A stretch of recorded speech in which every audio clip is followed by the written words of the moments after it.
আসসালামু আলাইকুম, সবাইকে শুভেচ্ছা।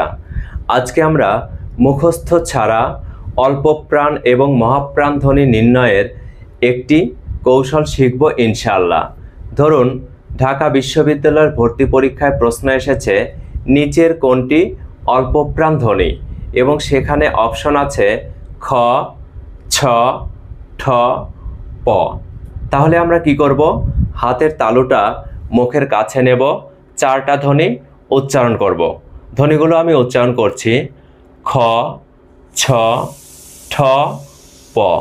তার মানে এখানে প থেকে অল্প বাতাস নির্গত হচ্ছে, সুতরাং প হচ্ছে অল্প প্রাণ ধ্বনি।